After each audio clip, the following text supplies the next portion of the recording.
Hello friends, welcome to Tani's vlog once again. ഇന്ന് ഞങ്ങളുടെ അഭിനമോളുടെ house warming ആണ്. അപ്പം ഞങ്ങൾ അതിനു വേണ്ടി പോവുകയാണ്.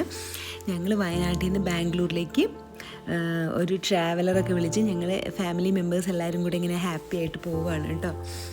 ഇത് ഞങ്ങളുടെ എല്ലാ ആൻറ്റിമാരും പിള്ളേരും ചാച്ചന്മാരും ചേട്ടായിമാരും ഒക്കെ കൂടെ ഇങ്ങനെ അടിച്ച് പൊളിച്ച് പോവുകയാണേ. അബി ബാംഗ്ലൂർ ഒരു പുതിയ വീട് ഉണ്ടാക്കാൻ തുടങ്ങിയപ്പോൾ മുതലേ ഞങ്ങളിങ്ങനെ ആലോചിച്ചുകൊണ്ടിരിക്കുമായിരുന്നു. ഞങ്ങളെല്ലാവരും കൂടെ ഇങ്ങനെ വണ്ടിയൊക്കെ വിളിച്ച് ഫാമിലി മൊത്തം ഇങ്ങനെ പോകണമെന്ന്. അബി സൂസി ആൻറ്റീൻ്റെ മോളാണ്.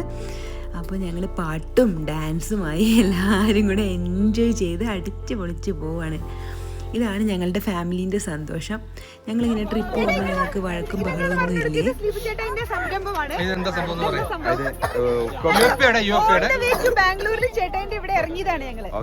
പുക്കോ പ്രൊഡ്യൂസർ കമ്പനി എന്ന് പറയുന്ന UFPയുടെ ഇഞ്ചി കൃഷിക്കാർക്ക് വേണ്ടിയിട്ടുള്ള സംഘടനയാണ്. ഇതില് നമ്മൾ വളങ്ങള് കാര്യങ്ങളാണ് പ്രൊഡ്യൂസ് ചെയ്യുന്നത്. അതുപോലെ തന്നെ കർഷകർക്ക് വേണ്ടിയിട്ടുള്ള ഡയറക്ഷൻസ് നിലവിൽ കൊടുക്കുന്നുണ്ട്. ആദ്യ കാര്യങ്ങളാണ് നിലവിൽ ഇവിടെയുള്ളത്. Thank you. ഇത് മൊത്തം കാണിക്കേ.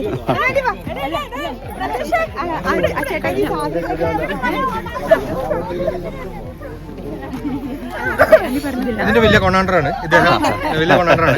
പക്ഷെ അതിന്റെ അഹങ്കാരമൊന്നുമില്ല. എല്ലാവരും എനിക്ക് ഇങ്ങനെ അംഗീകാരങ്ങൾ തന്നുകൊണ്ടിരിക്കുന്നു. Thank you. പക്ഷെ അതിന് അഹങ്കാരമൊന്നുമില്ല. ആ വിനയ എളിമ ഇപ്പോഴുണ്ട്. നിങ്ങള് വണ്ടിയെന്ന് ഇറങ്ങിയപ്പോ ഞങ്ങള് എന്താ പറയാ വള്ളി പൊട്ടിയ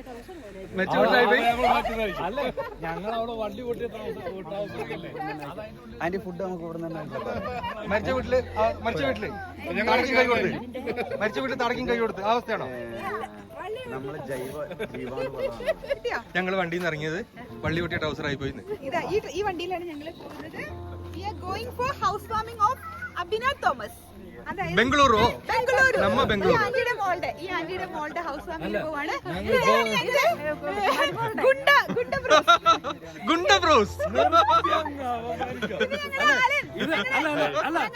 ഇത് പറഞ്ഞാ ഞങ്ങളുടെ കൂടെയുള്ള വായാടി.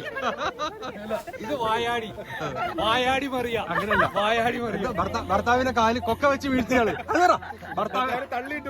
അല്ലല്ല, ഭർത്താവിനെ കൊക്ക വെച്ച് വീഴ്ത്തിയാള്. ഭർത്താവിനെ കൊക്കിട്ട് നടുപിടിച്ചാള്. ഇന്നത്തെ കുളി കഴിഞ്ഞു കേട്ടോ. നനച്ചോ? ഏനാസിനെ കുറിച്ച് രണ്ടു വാക്ക് പറഞ്ഞില്ലാരും. ഏനാസിനെ കുറിച്ച്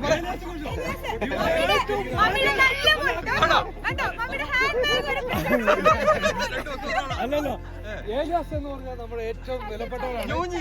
ആരോ പറയും എന്ന് പറയും. പിന്നെ ഇതിനെക്കാട്ടും ഏറ്റവും വലിയ മാന്യനാണെന്ന് പറഞ്ഞിട്ട് ഏറ്റവും വലിയ ഏലിയാസിനെ കുറിച്ച് രണ്ടു വാക്ക്.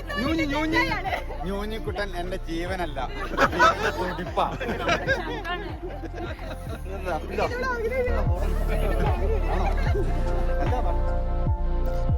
അപ്പം ഞങ്ങൾ ഓൺ ദ വേയിൽ ഞങ്ങളുടെ സ്ലീപ് ചേട്ടായിൻ്റെ ഇഞ്ചി കൃഷിയുടെ ഒരു സംഭവം. ചേട്ടൻ ഇഞ്ചി കൃഷി ചെയ്യുവാണ് കർണാടകയിൽ ഗുണ്ടൽപേട്ട് ബേഗൂൺ എന്ന് പറഞ്ഞ സ്ഥലത്ത്. അപ്പോൾ അവിടെ അവരുടെ മീറ്റിങ്ങും എന്തോ കമ്മിറ്റിയൊക്കെ നടക്കുന്നൊരു സ്ഥലമാണ്. അത് ചേട്ടായി പറയുന്നുണ്ട് വീഡിയോയിൽ. അപ്പോൾ ഞങ്ങൾ അവിടെ എത്തി. നല്ലൊരു സ്ഥലമായിരുന്നു കേട്ടോ, അടിപൊളി ഒരു സ്ഥലം. അവിടെ പോയി ചേട്ടൻ ഞങ്ങൾക്ക് ബ്രേക്ക്ഫാസ്റ്റ് ഒക്കെ അറേഞ്ച് ചെയ്ത് ഞങ്ങൾ ബ്രേക്ക്ഫാസ്റ്റ് ഒക്കെ കഴിച്ച് പിന്നെയും കുറേ പാട്ടും ബഹളമൊക്കെ ആയിട്ട് ഞങ്ങൾ ബാംഗ്ലൂർ സിറ്റിയിലോട്ട് കയറി കഴിഞ്ഞ് അവിടെ ഒരു വെജിറ്റേറിയൻ ഹോട്ടലിൽ കയറി ലഞ്ച് കഴിക്കുന്നതാണ് ഈ കാണുന്നത്. നല്ല അടിപൊളി ഒരു ലഞ്ചായിരുന്നു കേട്ടോ. വെജിറ്റേറിയൻ ആയാലും കുഴപ്പമൊന്നുമില്ല, നല്ല ടേസ്റ്റി ഫുഡായിരുന്നു അത്.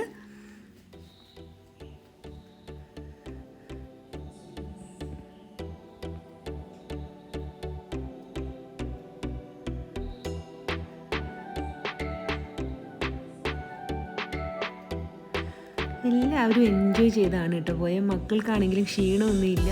ആക്ച്വലി നമ്മൾ വയനാട്ടിൽ നിന്ന് ബാംഗ്ലൂർ പോകുമ്പോൾ ആ റോഡ് നല്ല അടിപൊളി റോഡാണ്. നമ്മൾക്കൊരു എന്താ പറയുക, നമ്മുടെ കേരളത്തിലുള്ള പോലെ ഹെയർ പിൻ ബെൻഡ് അങ്ങനത്തെ സംഭവങ്ങളൊന്നുമില്ല, വളവൊന്നുമില്ല. നല്ല സ്ട്രെയിറ്റ് റോഡായതുകൊണ്ട് ആർക്കും അങ്ങനെ എന്താ പറയുക ട്രാവൽ സിക്നസ് ഒന്നുമില്ല. അങ്ങനെ ഞങ്ങൾ ഉച്ചയ്ക്ക് അഭിമോളുടെ വീട്ടിലെത്തി. ഇതാണ് അഭിമോളുടെ 2 നില വീട്. ഇവിടെയാണ് ഫംഗ്ഷൻ അറേഞ്ച് ചെയ്തിരിക്കുന്ന ഫുഡൊക്കെ. അവിടെ ഞങ്ങൾക്ക് ഹോട്ടലൊക്കെ അറേഞ്ച് ചെയ്ത് തന്നിരുന്നു. അങ്ങനെ ഞങ്ങൾ അബിയുടെ വീട്ടിലേക്ക് കയറുകയാണ്. നല്ല സൂപ്പർ, എന്താ പറയുക, അബി പ്രൗഡാണ്. അബിയും ജോയും കൂടെ ഉണ്ടാക്കി വെച്ച ആ വീട് കാണുമ്പോൾ നമ്മൾ ശരിക്കും പ്രൗഡാണ്. എല്ലാം ദൈവത്തിൻ്റെ അനുഗ്രഹം. 2 നില വലിയ വീട് തന്നെ. നമ്മുടെ കേരളത്തിലൊക്കെ നമ്മൾ പണിയുന്ന പോലത്തെ വീടാണ് അവളവിടെ ഉണ്ടാക്കി വെച്ചേക്കുന്നത്. 2 നില വീട്. ഇത് ഓഫീസ് റൂമാണ്. അത് ബെഡ്റൂമാണ്. ഇത് ബാത്റൂം എല്ലാം ഒക്കെ സെറ്റാക്കി വരുന്നുള്ളൂ അവർ. അപ്പോൾ ഒരു ഡേറ്റ് നോക്കിയിട്ട് അവരങ്ങ് പെട്ടെന്ന് നടത്തിയതാണ്. അതിൻ്റെ തൊട്ടടുത്ത് തന്നെയാണ് അവർ റെൻറ്റിന് താമസിക്കുന്നത്. എല്ലാ റൂമും നല്ല അത്യാവശ്യം വലിപ്പമുള്ള റൂമാണ്. ഇതൊരു സ്റ്റോർ റൂം പോലെ ഒരു റൂം രണ്ടായിട്ട് ഡിവൈഡ് ചെയ്തിട്ട് ഉണ്ടാക്കി വെച്ചിരിക്കുന്നതാണ്. ഇത് കിഡ്സ് റൂം. ഇത് പിന്നെ നമ്മൾ ബാൽക്കണിയിൽ നിന്ന് നോക്കുമ്പോഴുള്ള വ്യൂ ആണ്. നല്ലൊരു എന്താ പറയുക, അവിടെ നല്ല പീസ്ഫുൾ ആയിട്ടുള്ളൊരു സ്ഥലമാണ്. അതിൻ്റെ 3rd ഫ്ലോറും ഉണ്ടാക്കി വെച്ചിട്ടുണ്ട്. 3rd ഫ്ലോറിൽ കുറച്ച് വൈകുന്നേരം ചില്ലടിക്കാനുള്ള സംഭവങ്ങളൊക്കെ ടെറസിൽ, ഓപ്പൺ ടെറസിൽ. അതിൻ്റെ പണി കഴിഞ്ഞിട്ടില്ല, അവരൊരു സിറ്റ് ഔട്ട് പോലെയൊക്കെ ഉണ്ടാക്കി വെച്ചിട്ടുണ്ട്. ഇതാണ് അഭിമോളുടെ 2 അമ്മമാർ സെറ്റ് എടുത്തിരിക്കുന്ന, സൂസിയാൻ്റി, മറ്റേതും അതിറില്ലോ. മറ്റേതാണ് അബി. അബിയും ജോയും ബാംഗ്ലൂർ എൻജിനീയേഴ്സാണ്. ഇത് പള്ളിയിലച്ഛൻ പിന്നെ വെഞ്ചരിക്കാൻ വന്നപ്പോൾ എടുത്തതാണ്. കുറേ ആൾക്കാർ വന്നിട്ടുണ്ടായിരുന്നു. അബിയുടെ ഫ്രണ്ട്സും ജോയിൻ്റെ ഫ്രണ്ട്സും പിന്നെ ഞങ്ങളുടെ 2 കൂട്ടരുടെയും ഫാമിലിയും എല്ലാം കൂടെ അടിപൊളിയായിട്ടൊരു ഫങ്ഷനാണ്. ആ വൈറ്റ് ഷർട്ടും ബ്ലാക്ക് പാൻറ്റും ഇട്ടിരിക്കുന്നതാണ് ജോ. അബിക്കും ജോയ്ക്കും 2 ആൺകുട്ടികളാണ്.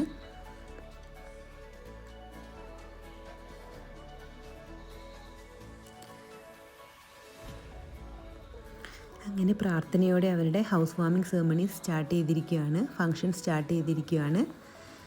ഇത് അബിയുടെ ഏറ്റവും ഇളയ സിസ്റ്റർ സിയക്കുട്ടി. അബിക്ക് 2 സിസ്റ്റേഴ്സാണ്, ചിപ്പി ആൻഡ് സിയ. ചിപ്പിക്കുട്ടി കാനഡയിലായതുകൊണ്ട് അവൾക്ക് വരാൻ പറ്റിയില്ല. അങ്ങനെ ഞങ്ങൾ നമ്മുടെ മെയിൻ ഫങ്ഷനായ പാലുകാച്ചൽ ചടങ്ങിലോട്ട് കിടക്കുകയാണ്.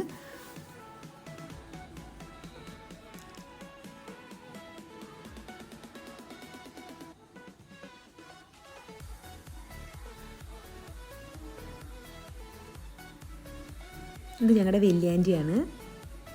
ഗീഗു കുട്ടനുണ്ട്, എല്ലാവരും ഉണ്ട്. എല്ലാവരും അവിടെ ഇവിടെയൊക്കെ ആയിട്ട് ഇങ്ങനെ നടക്കുവാണ്. നല്ല ഹാപ്പിയായിരുന്നു. എനിക്ക് തോന്നുന്നു അബീനെയും ജോയിനെയും കാട്ടും എൻജോയ് ചെയ്ത് സന്തോഷമായിട്ടിരുന്നത് ഞങ്ങളാണ്. ഞങ്ങൾക്ക് ഭയങ്കര ഒരു സന്തോഷം. പാലൊക്കെ എല്ലാം കുഞ്ഞു കുഞ്ഞു ഗ്ലാസ്സിൽ പാല് കാച്ചി കഴിഞ്ഞിട്ട് കുഞ്ഞു ഗ്ലാസ്സിലിട്ട് നമ്മളെല്ലാവർക്കും കൊടുക്കും, നമ്മളെല്ലാവർക്കും കൊണ്ട് കൊടുക്കും. അങ്ങനെ ചെയ്യുവാണ്. ഇത് മനോവാൻ്റിയാണ്. ഇത് ജോമിഷ, എൻ്റെ എൽദോൻ്റെ വൈഫാണ്, എൻ്റെ ബ്രദറിൻ്റെ. മറ്റേത് സിജി. അങ്ങനെ എന്താ പറയുക, ദൈവത്തിൻ്റെ അനുഗ്രഹം കൊണ്ട് ഒരു നല്ല സൂപ്പർ ഫങ്ഷനായിരുന്നു.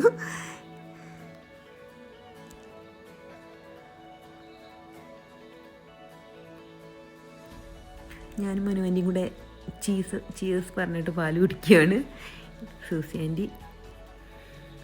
ഇത് ഹണിമോളാണ്, മനുവാൻ്റീൻ്റെ ഏറ്റവും ഇളയ കുട്ടിയാണ്. ഞങ്ങൾ ആക്ച്വലി ഫുഡൊന്നും എടുക്കാൻ ഞാൻ മറന്നുപോയി. എന്തൊക്കെ അടിപൊളി ഫുഡായിരുന്നു. നല്ല നല്ല വെജായാലും നോൺ വെജായാലും നല്ല സൂപ്പർ ഫുഡായിരുന്നു. പക്ഷേ ഫുഡിൻ്റെ വീഡിയോ എടുക്കാൻ മറന്നുപോയി. അത് ഫുഡൊക്കെ അടിച്ച് കഴിഞ്ഞിട്ട് ഞങ്ങളിത് ഇവിടെ വന്ന് റിലാക്സ് കഴിക്കുകയാണ്. നെക്സ്റ്റ് ഡേ മോർണിംഗ് അബിയുടെ വീട്ടിൽ പോയി ബ്രേക്ക്ഫാസ്റ്റ് കഴിച്ച് നേരെ ഞങ്ങൾ വയനാട്ടിലേക്ക്. നെക്സ്റ്റ് ഡേ ആയിരുന്നു രസം. നെക്സ്റ്റ് ഡേ ഒന്നും കൂടെ നമ്മൾ എനർജി ബൂസ്റ്റപ്പ് ചെയ്ത് ഫുള്ള് പാട്ടും ബഹളവുമായിട്ട് വന്നു. അങ്ങനെ ഇരിക്കുമ്പോഴാണ് സ്ലീപ് ചേട്ടായി പറഞ്ഞത് ചേട്ടായിൻ്റെ ഇഞ്ചിപ്പാടത്തിലേക്ക് ഞങ്ങളെ കൊണ്ടുപോകാമെന്ന്. അങ്ങനെ ഞങ്ങളവിടെ ഇഞ്ചിപ്പാടത്തിൽ പോയി. ഇഞ്ചീൻ്റെ നടുക്ക് അവരൊരു ഷെഡ് ഉണ്ട് കേട്ടോ. ആ ഷെഡിലാണ് അവർ താമസിക്കുന്നത്. അങ്ങനെ ഇതാണ് ഇഞ്ചിപ്പാടം. ഓൾ ടുഗെദർ അതൊരു അടിപൊളി ട്രിപ്പായി പോയി. എങ്ങനെയാണെന്ന് അറിയത്തില്ല, ഇങ്ങനെ എന്താ പറയുക, ലൈഫ് ലോങ് ഓർത്ത് വെക്കാനുള്ള. ഇതാണ് ആ ഷെഡ്. ചേട്ടായി ഞങ്ങൾക്ക് സർപ്രൈസ് ആക്കി. ഞങ്ങൾ ഹോട്ടലിൽ നിന്ന് ഫുഡ് കഴിക്കാമെന്നൊക്കെ വിചാരിച്ചായിരുന്നു. അപ്പോഴത്തേക്കും ചേട്ടായി അവിടെ വിളിച്ച് പറഞ്ഞ് നമ്മുടെ അവിടെ ഒരു ആമയുണ്ട് കേട്ടോ. ചേട്ടായി ഒരു ആമേനെ പിടിച്ചിട്ടിട്ടുണ്ട് ഡ്രമ്മിൽ. എന്താ പറഞ്ഞതെന്ന് വെച്ചാൽ ചേട്ടായി ഞങ്ങൾക്ക് അടിപൊളിയായിട്ട് കഞ്ഞി, അച്ചാറ്, ഉണക്കമീൻ വറുത്തത്, സർലാസ് അങ്ങനെയൊക്കെ ഉണ്ടാക്കി തന്നു. ചേട്ടായി താങ്ക് യു, അടിപൊളിയായിരുന്നു. അതിന് തിരിച്ചു വരാൻ നേരത്ത് ഞങ്ങൾ സൺഫ്ലവർ ഗാർഡനിലൊക്കെ പോയി കുറേ റീൽസൊക്കെ എടുത്തു. അങ്ങനെ ഹാപ്പിയായി വയനാട്ടിലേക്ക് തിരിച്ചെത്തി. എല്ലാവർക്കും ബിഗ് താങ്ക് യു. എല്ലാവരോടും സ്നേഹവും സന്തോഷവും താങ്ക്സും മാത്രം. ഇത്രയും നല്ല അടിപൊളിയായി നമ്മൾ നമ്മുടെ ട്രിപ്പ് പോയി തിരിച്ചു വരാൻ സാധിച്ചതിൽ ദൈവത്തിന് ഒരുപാട് നന്ദി. അപ്പോൾ ഞങ്ങളുടെ ഈ കുഞ്ഞു വ്ളോഗ്, ഞങ്ങളുടെ ഫാമിലിയുടെ ഈ കുഞ്ഞു വ്ളോഗ് നിങ്ങൾക്ക് എല്ലാവർക്കും ഇഷ്ടപ്പെട്ടിട്ടുണ്ടെങ്കിൽ എൻ്റെ വീഡിയോ ടാനീസ് വ്ളോഗ് സബ്സ്ക്രൈബ് ചെയ്യണേ. Thanks for watching. ബൈ.